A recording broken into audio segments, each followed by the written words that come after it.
ওমানে রমজান মাস উপলক্ষ করে প্রবাসীদের জন্য নতুন কর্মঘণ্টা জানিয়েছেন ওমানের শ্রম মন্ত্রণালয়। কারণ আপনারা জানেন প্রতি বছরেই ওমানে রমজান মাস আসলে প্রবাসীদের জন্য বিভিন্ন ধরনের নিয়মকানুন করে থাকে এবং যেই কর্মঘণ্টা রয়েছে বা যে ডিউটি টাইম রয়েছে সেই ডিউটি টাইমের ভিতরেও কিন্তু অনেকটা পরিবর্তন হয়ে থাকে। তো ওমানের শ্রম মন্ত্রণালয়ের পবিত্র রমজান মাসে প্রবাসীদের কর্মীদের সুবিধার্থে বেসরকারি খাতে কর্মঘণ্টা বা ডিউটি টাইম কমানোর ঘোষণা দিয়েছে।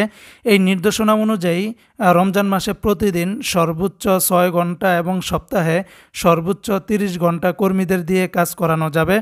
এছাড়াও নিয়োগকর্তাদের কর্মীদের সুবিধা ও কাজের প্রকৃতি বিবেচনা করে অন্যান্য সিদ্ধান্ত নেওয়ারও অনুরোধ করা হয়েছে।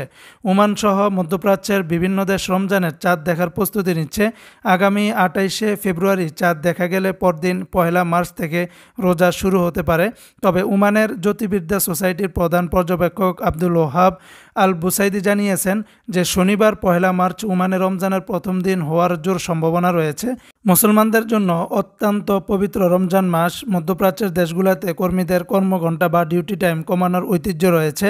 এর আগে সংযুক্ত আরব আমিরাতের মানব সম্পদ বিভাগ এবং কুয়েত সরকারও রমজান মাস উপলক্ষ করে কর্মীদের জন্য নতুন অফিস সময়সূচি নির্ধারণ করে বিজ্ঞপ্তি জারি করেছিল।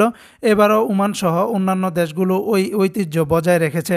এই সংবাদটি প্রবাসী কর্মীদের জন্য সুখবর বয়ে এনেছে, যারা পবিত্র রমজান মাসে ধর্মীয় কর্তব্য এবং পালনের পাশাপাশি কাজের চাপ সামলাতে চান। ওমান সরকারের এই সিদ্ধান্তে নিঃসন্দেহে প্রশংসার দাবিদার রয়েছে।